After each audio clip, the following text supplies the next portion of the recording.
कालच बीड जिल्ह्यामध्ये माननीय मंत्री छगन भुजबळ, भाजप आमदार गोपीचंद पळळकर, स्वयंघोषित नेते लक्ष्मण हाके यांची सभा झाली. या सभेमध्ये त्यांनी जोरदार भाषणे केली. परंतु भाषण करत असताना जर पाहिलं तर ओबीसी समाजाला आरक्षण मिळण्यासाठी मंडल आयोग लागू केला माननीय व्हीपी सिंग यांनी. परंतु यांचं नाव सुद्धा या नेत्यांनी काल स्टेजवर घेतल्याचं दिसत नाही. यांना काहीच घेणं देणं नाही. ओबीसी समाजाला आरक्षण मिळालं मंडल आयोगामुळे.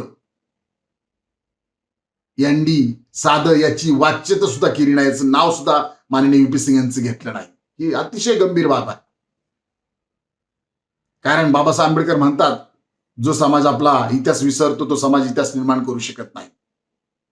मी या स्वतःला ओबीसी समजणाऱ्या नेत्यांना सांगू इच्छितो,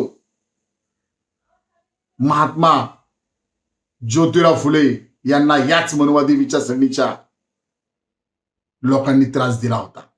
ज्ञानज्योती सावित्रीबाई फुले यांच्या अंगावर तर याच मनुवादी विचारसरणीच्या लोकांनी शेण टाकलं होतं, दगड मारली होती.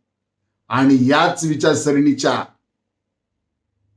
विचाराचे जे लोक आहेत, त्यांचे जे वारसदार आहेत, त्या वारसदारांच्या मांडीला मांडी लावून माननीय मंत्री छगन भुजबळ, आमदार गोपीचंद पळळकर हे बसत आहेत.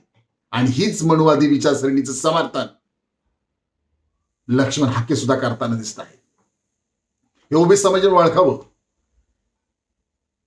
माननीय मंत्री छगन भुजबळ, गोपीचंद पळळकर, लक्ष्मण हाके हे ओबीसी समाजाची यांनी काल या सभेच्या माध्यमातून पूर्णपणे दिशाभूल केलेली आहे.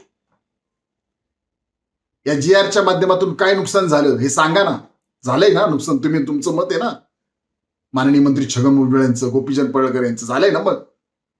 मग तुम्ही सत्तेतून काय बाहेर पडत नाही? एका बाजूला सत्तेची फळं चाखायची आणि दुसऱ्या बाजूला लोकांमध्ये समाजामध्ये संभ्रम निर्माण करायचा. हे फक्त मंत्रीपद टिकवण्यासाठी, आमदारकी टिकवण्यासाठी हे समाजाने ओळखलं पाहिजे. अहो, बाबासाहेब आंबेडकरांनी तर मंत्रिपदाचा राजीनामा दिला होता ना, यासाठी, ओबीसी आरक्षणासाठी.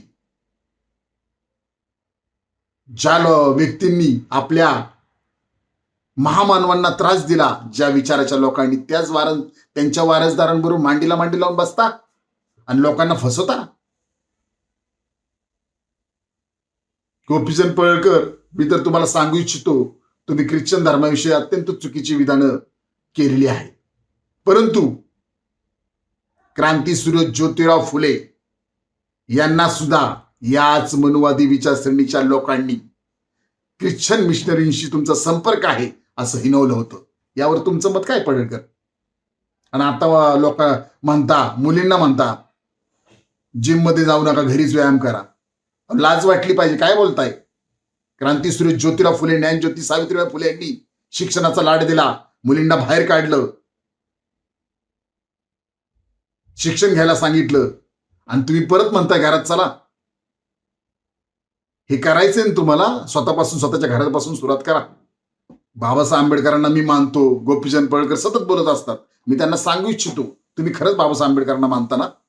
जरा भारतीय जनता पार्टीच्या स्टेजवर जाऊन डॉक्टर बाबासाहेब आंबेडकरांनी ज्या आम्हाला 22 प्रतिज्ञा दिलेल्या आहेत त्याचं वाचन भारतीय जनता पार्टीच्या स्टेजवर करा, हिंमत असेल तर. लक्ष्मण हाके यांची तर परिस्थिती अशी आहे की त्यांना स्वतःला एस्टॅब्लिश व्हायचं आहे. त्यांना धनगर समाजाचं काही घेणं नाही. कारण ज्यावेळेस ते अरुण बोराडे उपोषण करत होते त्यावेळेस त्यांनी त्यांची भेट सुद्धा घेतलेली नाही. त्यांना ओबीसीचं नेता व्हायचंय. अहो, हे सगळं करण्यापेक्षा मी या तिघांना विनंती करत आहे की ओबीसी समाजाच्या ज्या गरजा आहेत, साधी महाज्योतीला स्टायफंड मिळत नाही, साधी बिल्डिंग नाही, त्याच्यावर कधी बोलणार?